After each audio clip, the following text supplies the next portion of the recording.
Ladies and gentlemen, welcome back to the show. Matt, What's up, buddy? let's get right into it. Kennedy files. They Kennedy dropped files. yesterday. So now we know the Soviet Union worked with our CIA, with the mob out of New York. And then Joe Biden received a letter from Kennedy Jr. in 94 calling him a traitor and Jewish money. Yeah, we've known about the JFK Jr. letter before this ever came out. That was actually a widely reported fact that he left the note on Biden's car, Joe Biden, you are a traitor. And that gets into, of course, Biden's connection to the Chinese probably since the 70s, right, when Kissinger was in there setting up the trade deals for the decades to come, where China would just obviously take over the country. But yeah, the Kennedy files, I haven't looked at them too in depth, but from what I hear from a very credible source is the way Kennedy was actually shot was they had 40 snipers. I think this will come out. There's 40 snipers surrounding him. And when he came around that turn in Dallas, Texas, and at Dealey Plaza, that was kind of the kill zone. Because I've heard all these theories. He's come out of the sewer, and it was the driver turning around. Unfortunately, with Kennedy, the video that we see of him being assassinated, it's so modernized and it's gone through so much updating the film that you really don't get the actual, and even the original film. When I used to watch it when I was much younger, it's hard to find actually the original film. It's so grainy that you really can't make out anything. I want to read. I'm going to go through a couple pages that I took screenshots of. So here's his Rampant of June 1967, Volume 5, Volume 12, page 22 through 29, contains the following passages about subjects. The day after the assassination, Gary Underhill left Washington in a hurry. Late in the evening, he showed up at a home of friends in New Jersey. He was very agitated. A small clique within the CIA was responsible for the assassination, he confined, and he was afraid for his life and probably would have to leave the country. Less than 6 months later, Underhill was found shot to death in his Washington apartment. The coroner ruled it suicide. Garrett Underhill had been an intelligence agent during World War II and was a recognized authority on limited warfare and small arms. A researcher and writer on military affairs, he was on a first-name basis with many of the top brass in the Pentagon. He was also on the intimate terms with a number of high-ranking CIA officials. He was one of the agency's UN people who performed special assignments. At one time, he had been a friend of Samuel Cummings of Interarmo. Man, you get some of this older writing. The arms broker that that numbers among its customers the CIA and, ironically, Klein's Sporting Goods of Chicago. So we got this guy who runs from there. We have another very, very interesting one. It says, in the way of background, the control file was created to give us the opportunity of closely monitoring our liaison with Angleton on a variety of matters which were not reported through normal CIA channels. CIA directors permitted Angleton to run several intelligence projects, many of them within the Israeli intelligence service. It goes on to say that the government that's behind the curtain was also involved. The Soviet Union was the Iron Curtain. So from what I can see, the Soviet Union, CIA, a mafia out of New York, funded by some Israelis. Mossad. There's definitely a Mossad connection here. Plus, the Soviet Union hated everything American. They hated American presidents, American leaders. Like Well, just remember, we always talk about Project Paperclip, where the Nazis invaded the United States through, Werner von Braun, who's the head of NASA. Yes. He's a Nazi, right? All these Nazis that were being placed into our society after World War II. It was the same with the Soviet Union. I mean, don't forget, MacArthur was, he was mocked at the time because he was screaming at the top of his lungs saying, hey, the communists are infiltrating our government, the communists, and everybody said, you're a whack job, you're crazy. Well, thank you, General MacArthur, because you were absolutely right. And here we are sitting here, what, 70 years later, and that man was completely correct. They infiltrated every level of government. You got to remember, these are deep. The way I look at this is these are deep states, right? You have the Soviet Union. The Soviet Union is probably is talking to Mossad, right? Mossad is talking to the mafia, the New York mob, or the Chicago mob. It's all one unit. And today, they've just legitimized themselves as just your everyday politicians, right? I mean, John McCain had connections to Mossad. I mean, all these, that's why I don't trust any. The only person I really trust is Trump. That's it. I trust the Lord. And the Lord. Trump is out there bombing Yemen. Yemen never did nothing to me. It's true. I mean, let's see how that plays out. What I don't do is I don't rush to judgment. Like we were talking about Pam Bondi and Kash Patel the other day, right? And I think it was smart not to rush to judgment because Pam Bondi came out. She made a statement saying, hey, you know what? We were actually presented a lot more documents. Let us make sense of this. And I think what they're doing is they're putting their toe in the water, right? They're seeing what the reaction is going to be of the deep state. Who's going to cover it, right? I think that this is a strategy. This is a way for them to release it at the right time. Timing is everything, and they have to do this in a way that the timing works for us. That's the way I see it. We'll see. But so we see right now with reactions. So there's a lot going on within the economy, right? Everyone's freaking out. Gold going crazy. Is going crazy. Explain that. Why? Why is it right now? We see gas prices going down a little bit, right? Egg prices going down, but gold, and usually gold prices go up when things are not looking to be good. Yeah, gold generally moves in chaos, and the chaos is coming from a lot of uncertainty between with trade deals, with a lot of other things. I mean, it's going to be a bumpy road, and I expect gold prices only to get much higher. Silver's up a little bit. Silver's up $1 or $2, but silver's much more manipulated, right? The banks have more control over the price of silver than they do the price of gold. It's a lower price point, so it's easier to manipulate. So I would expect gold to continue to go up. Because why?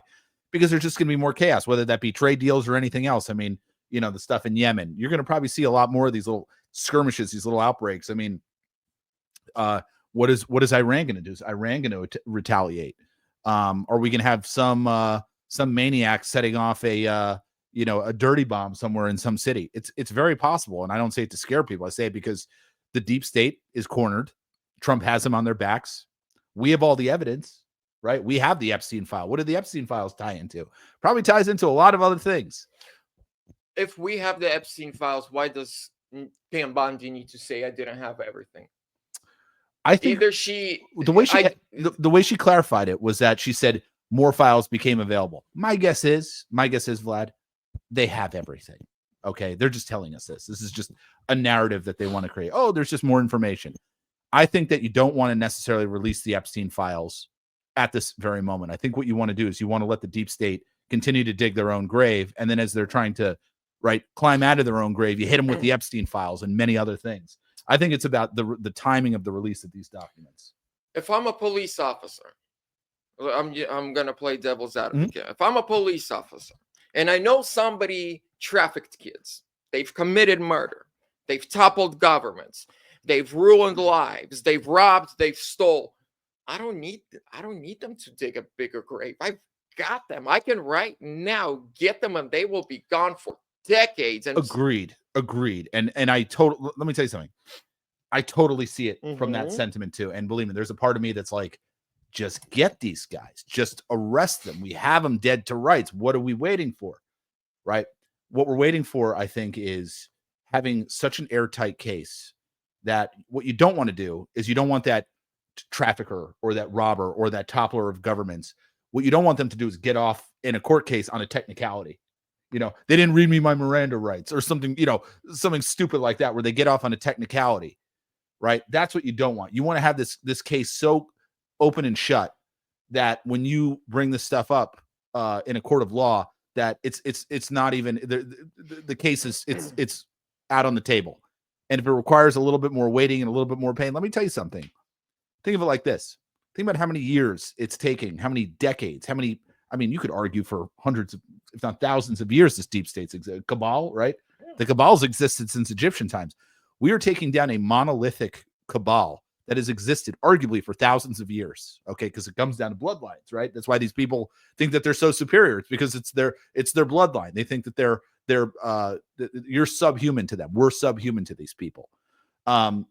If we're going to take down this force of evil, I understand what's at stake. I think I have a good enough understanding so that, hey, when the Epstein files are not released and they need a little bit more time, I'm willing to give it to them. Sure, if we're sitting here in 6 months or a year and nothing's being done, I'm gonna start changing my views on things. But a lot of people were saying the same thing in 2021. We're going to see it in a year. We're going to see it 6 months, and then 2022, 20. Then it came. Hold on, they got to get. Then my big issue. Which judges are we going to go to? The ones making the Supreme Court? Exactly right. That's So, you got to get. What judges? We can't do anything because we don't have judges. We don't have any freaking judges, right? So what we need to do is we need to expose who these judges are, where they're blocking, for example, they're trying, some low-level courts trying to take over the executive powers. It's absurd. And the Supreme Court. So what are you going to do? With them last night. And the Supreme Court side. So you think we have we don't even have a Supreme Court. Look at Amy Coney Barrett. Look at her rulings. By the way, doesn't she look a lot like Joe Biden? If you look at her face. Yeah.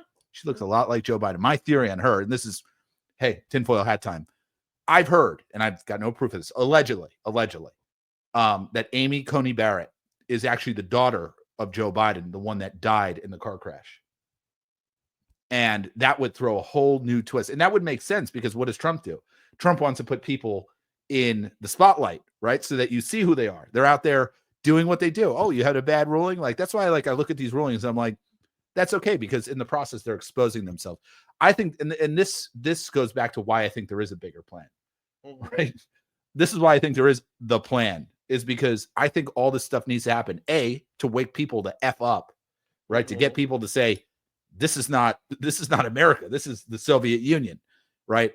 But also to entrap these people, and these people expose themselves in criminality so that at a later time, we can bring them to court of law and put them in prison. Simple as that, because that's where these people belong.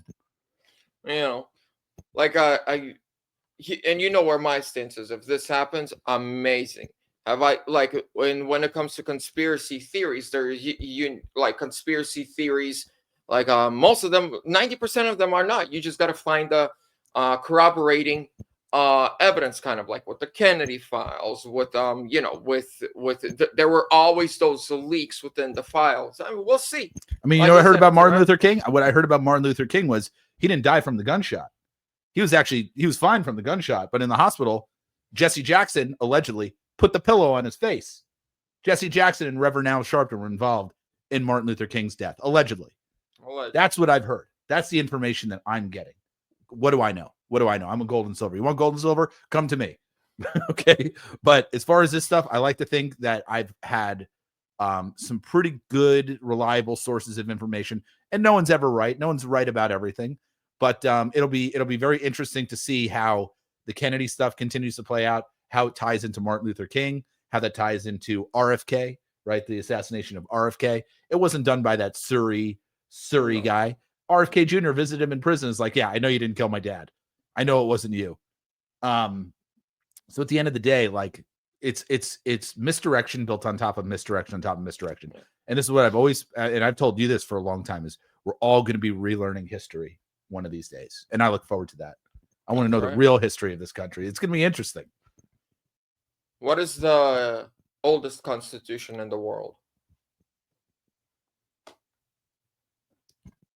Oldest constitution? Oldest constitution in the world. Tell me. We are one of the youngest countries in the world. Right. With the oldest constitution in the world. I was going to say a constitution would be the United States, because no one really called it a constitution. No, they have constitutions. Russia's got a constitution. Soviet Union had a constitution. Ukraine, even India. Brazil is way older than the United States, but just in the last 100 years, they've written 7 new constitutions, right? All these countries, they're always changing, modifying it, right? Vladimir Putin has tweaked in the last 30 years. So the Russian Federation Constitution was only allowed to, you're only allowed to serve 2 5-year terms, then you're done. He rewrote it after he served 2 terms, rewrote it, ran again, won, and he was supposed to be gone. Rewrote it again, right? So we're actually, We could just rewrite it every 4 years. Yeah. Trump, make him king. Well, that being said, ladies and gentlemen, if you're interested in gold, silver, IRAs, Give me a call. 480-717-9081. Subscribe. Peace. The camera's standing there.